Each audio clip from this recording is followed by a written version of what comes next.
And welcome back. A very short break. Hope you enjoyed the Brood War OSC while you could, as we are jumping into our next series. We're jumping in mid-series, actually. Another matchup here in round 2. Spawning in the top left-hand corner of Oceanborn, we have the Red Terran player. The Red Terran representing the Platinum Heroes. Down in the series, it is Nicoract. And spawning in the bottom right-hand corner, we have his opponent. We have the Blue Terran player. He has a bit of the blues. Oh, true. He's actually blue. Let's go. It is MilkiCow.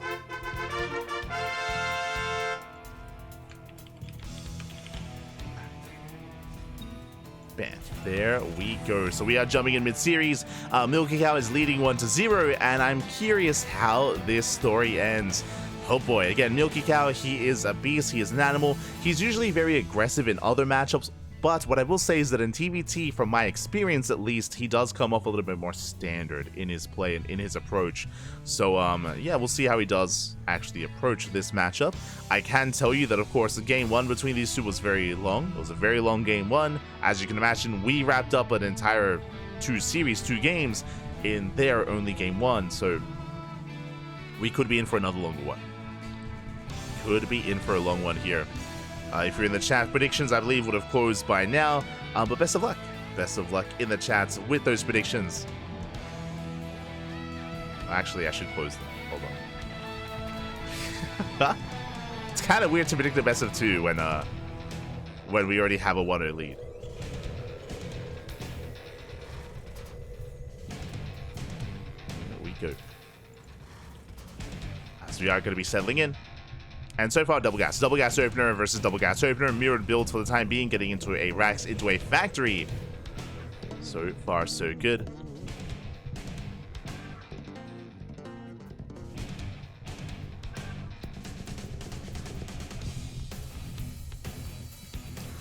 So we do have our engagement early on. We do have our Marine moving out through the center of the map. The SCV is here to tank some shots.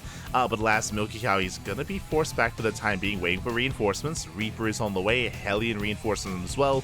CC on location, slightly faster for Nicoract. Does have a slightly faster expansion, but we'll see if he can survive the aggression of MilkiCow.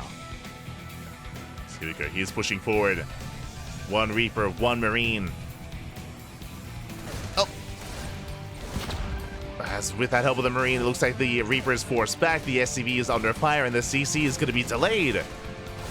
Will be delayed here for a time, but alas, with the help of the Hellion, it is going to be cleaned up, and now Nicoract can get back into his own production. Oh, I say that. Reinforcing Hellion does arrive. Oh, takes down the Reaper. Meanwhile, we do see Nicoract takes down the Hellion. A much better trade for the Red Terran. Very nicely done. Does take the trade.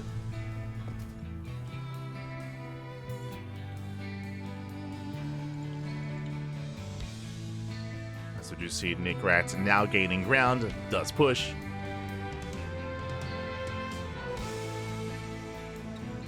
Moving over towards the third. Up, going for the Hellion.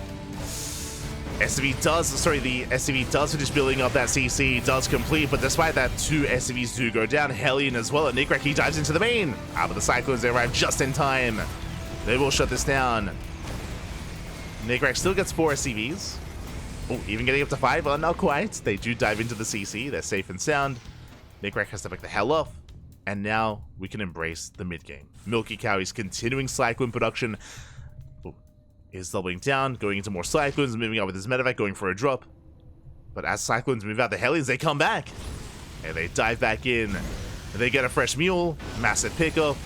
More SCVs under fire, and MilkiCow does not turn around. He commits. He's dropping into the main base. What is there at home to defend? There's a Cyclone, there are some Marines, but alas, Nicoract, he misses the medevac. Barely does miss it.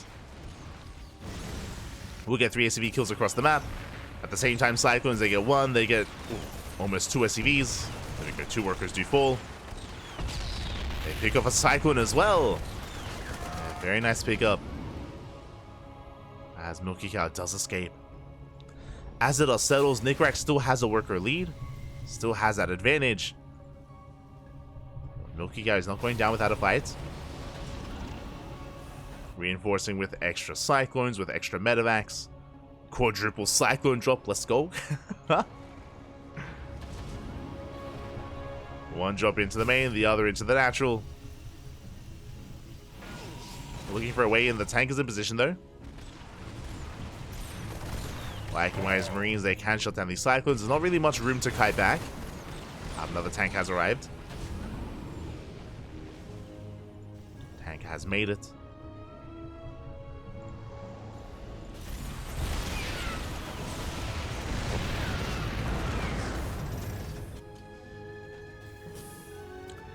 See the chat. 1 to 10, that's how you casting at 4 AM. Amazing commitment. Mate, this is nothing, mate.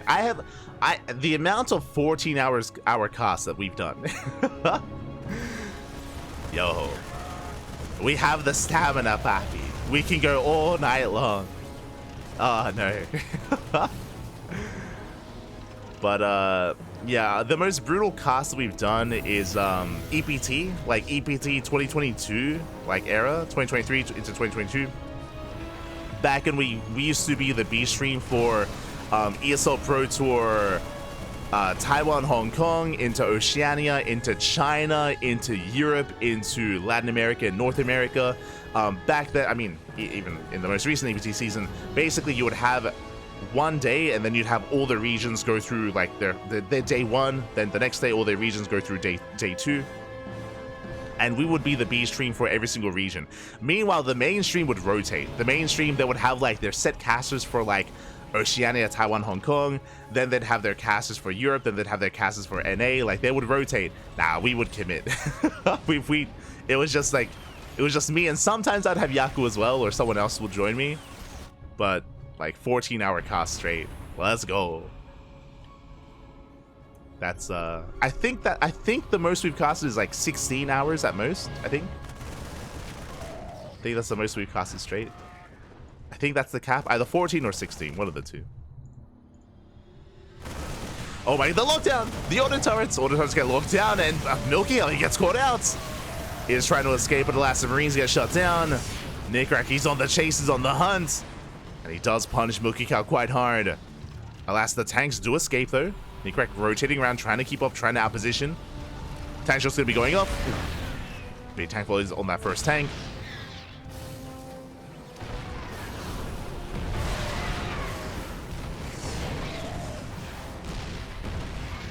As Nicoract, he does pick up a tank, not bad. Does get one. Vikings, they can land.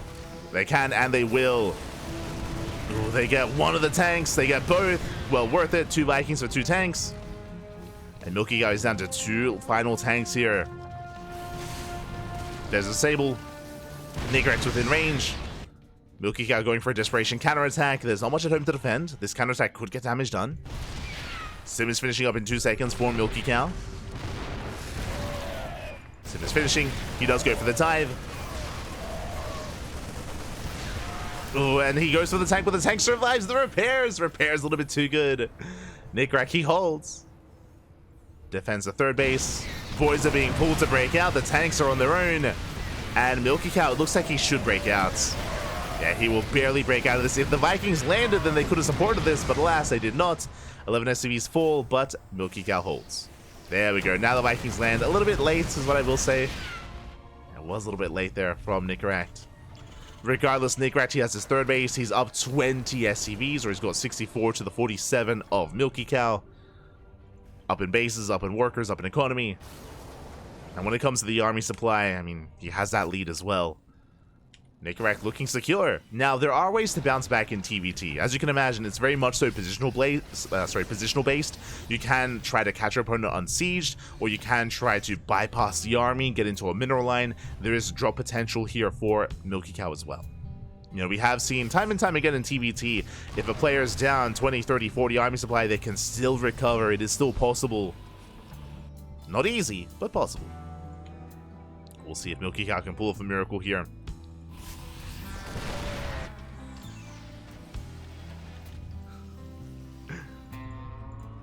As MilkiCow pulls back.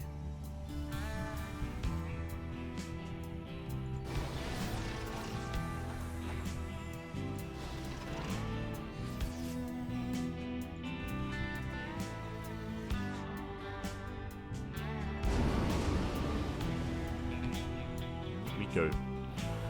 And Nicoract, what I appreciate is that he's playing it safe. He's throwing down sensor towers. He's turtling up here with turrets. I mean, we have a turret line here. We have Vikings on patrol. I just mentioned how, like, there's, you know, potential for drop play here for MilkiCow. Nicoract knows that, and he's ready for it. He's ready to just shut down drop play, and he's going for his own. Going for his own double drop into the main.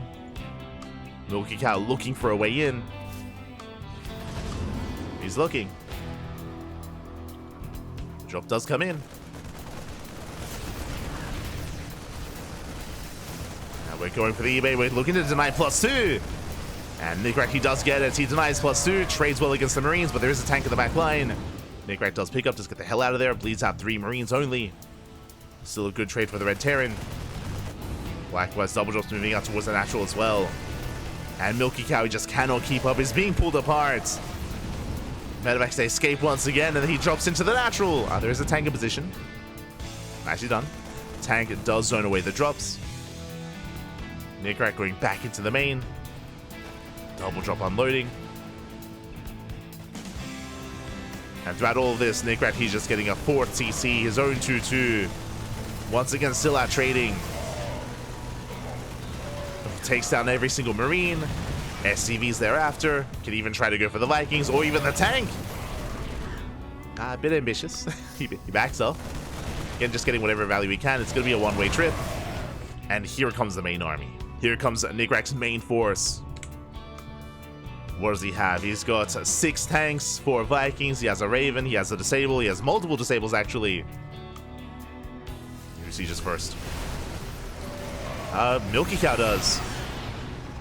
He's going to be the first to siege. Vikings moving forward. They get a medevac. Nicoract looking for another way in. Does rotate around. Nicoract bypassing the main army. He's within range of the CC. At the same time, he drops into the natural, distracting his opponent.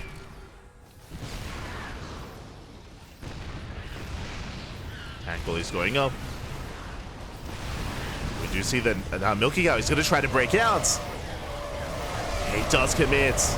But the last Marine army here of Nicoract is just a little bit too much. He is not going to be able to get on top of the tanks, though. Okay, the siege line is going to be broken. MilkiCow barely breaking out. Forces back the Marines, gets on top of the tanks. And likewise, MilkiCow defends his natural. Again, we have these tanks here in the back line that weren't really adding to the fight. And MilkiCow, he fights well. Does fight well, does break out. Now the problem here though is that it did cost him all of his Marines. Like, he doesn't really have much left to support his army. Did maintain his tank count though. Speaking of, he's chasing down the final 2 tanks of Nicoract. 2 more tanks go down. But here come the reinforcements. Nicoract catching some transferring workers, diving on the main army. Tanks are late to siege here for MilkiCow. Decent tank blows going off though. But again, Nicoract, he's just containing MilkiCow. Meanwhile, he's getting his own 4th base. Is getting up and running.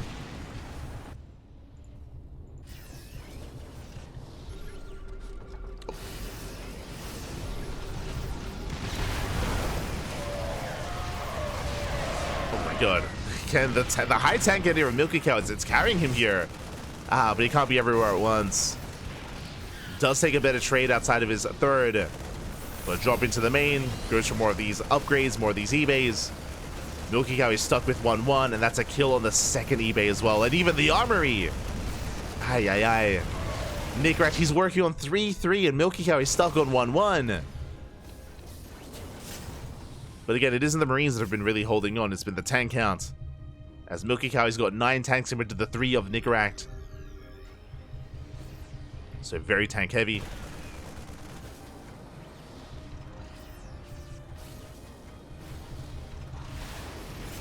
So despite the smaller army, I mean, MilkiCow has been holding his own. Nicoract, he's stimming in. He's diving. And the tanks, they're on their own. Where's the support? Where are the Marines? GG gets called, and Nicoract, he will tie up the series 1-1. Ooh, does take game 2. GG.